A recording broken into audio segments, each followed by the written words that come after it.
Luiz, eu comprei o meu subwoofer, instalei e não está tocando nada. O que será que está acontecendo? Ih, galera, tem muita coisa para a gente falar disso. Acompanhe nesse vídeo. Roda a vinheta.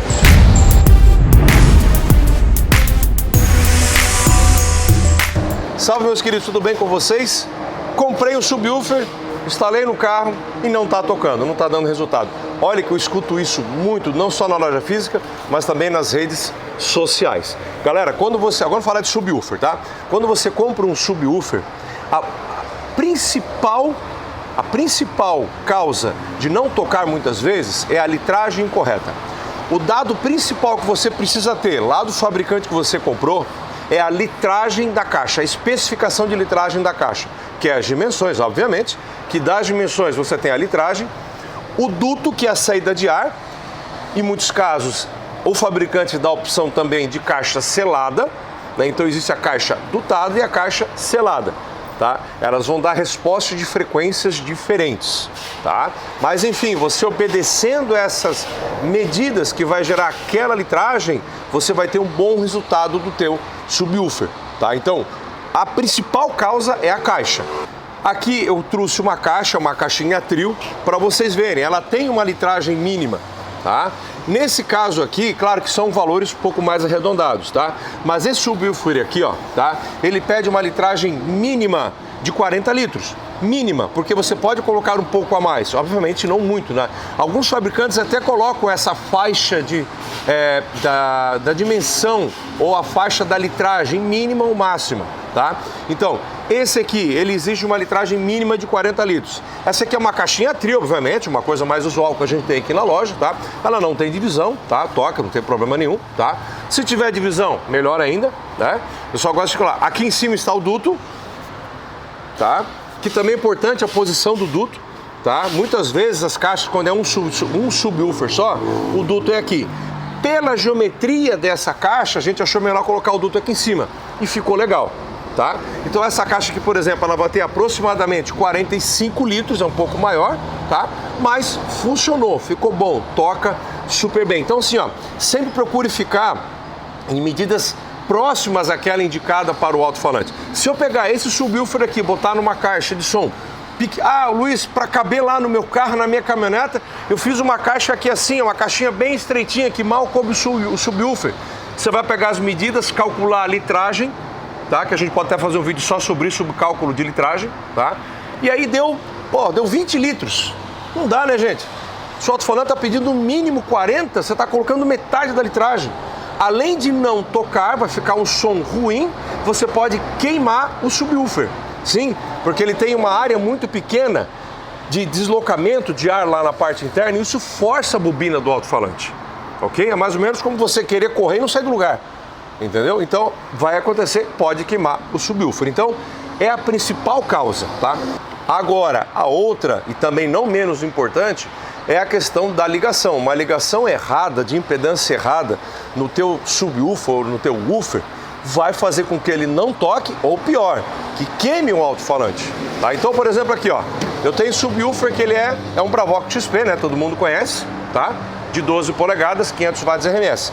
Esse aqui, ele é um bobina dupla, ou seja, duas bobinas de 2 ohms cada uma, ok? E existe aquela famosa questão de série ou paralelo. Aqui no subwoofer eu posso ligar essas bobinas em série, que é o positivo de um com o negativo do outro, sobra um positivo de um lado, um negativo do outro. Ligação em série soma as impedâncias, 2 mais 2, 4, então ele ficaria como se fosse um bobina simples de 4, ligando em série. Paralelo, eu vou juntar os dois positivos, juntar os dois negativos, ela vai dividir.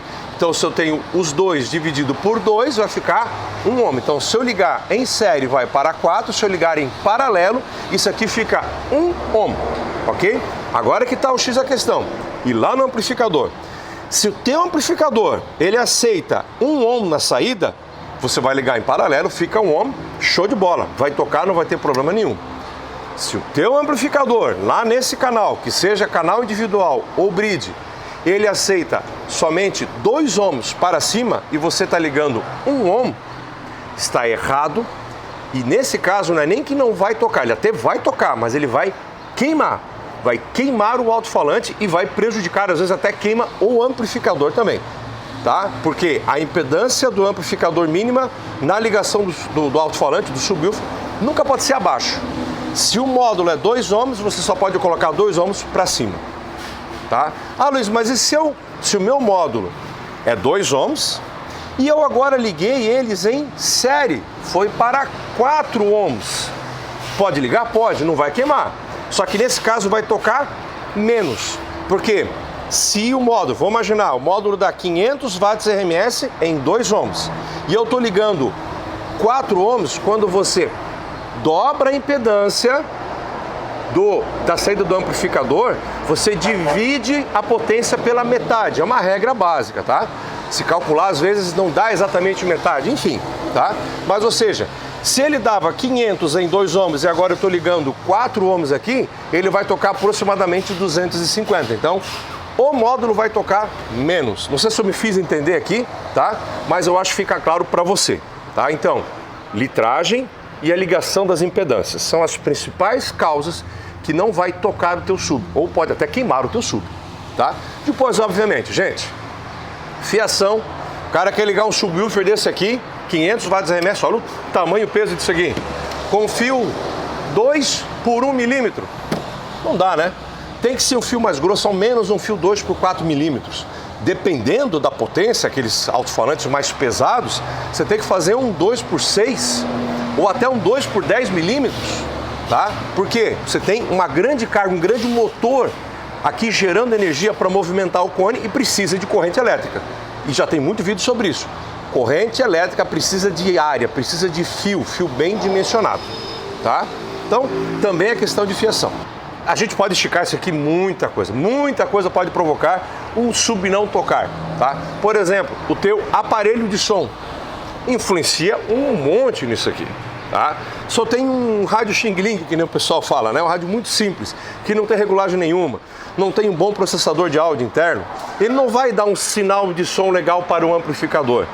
E essa falta de um sinal de qualidade, um sinal com os cortes de frequência, com os devidos ajustes, gera uma má qualidade na reprodução aqui do subwoofer, né? Ou seja, no seu desempenho. Aí você pega, por exemplo, um Pioneer. Vamos pegar aqui o X3000, que é muito famoso aí da galera, tá? Cheio de regulagem. Tem até um equalizador lá no aplicativo com 31 faixas de frequência para você regular. Só para o sub ali tem umas 4, ok? Mais a questão de regulagens específicas dentro dos aparelhos só para o subwoofer, que é corte de frequência, atenuação de grave, tá? E aí vai o loudness, falei certo? O loudness é importantíssimo, tá? Obviamente tudo no seu limite, tá, galera? Você não vai colocar lá uma regulagem no teu rádio, que tem a opção de regulagem para sub, bota o bass lá no máximo, vai com calma, para não também gerar distorção. Aí você tá com a caixa certa, você tá com a fiação certa, com o aparelho certo, mas fez a regulagem errada, exagerou na regulagem. Aí não é nem a questão que ele não vai tocar, você vai forçar ele, vai distorcer e pode queimar, tá? Também tem vídeo falando, tem um vídeo que a gente vai lançar aí, se já não lançou, que é o Top 5 cenários que pode queimar o seu som. Um deles é isso aqui, é a questão do subwoofer, tá? Litragem errada, fiação errada, tá? Ok, galera, eu acho que é isso então. Fala pra mim aí nos seus comentários se você tem uma situação dessa, que você comprou um sub, tentou fazer tudo certinho e o sub não tocou, né? Comenta com a gente aí, vamos trocar uma ideia com você, tá? E não se esqueça, compartilhe esse vídeo com seus amigos para que a gente possa crescer esse canal. E se não é inscrito ainda, por favor, né? Não sai desse vídeo sem fazer inscrição. Um grande abraço, até o próximo.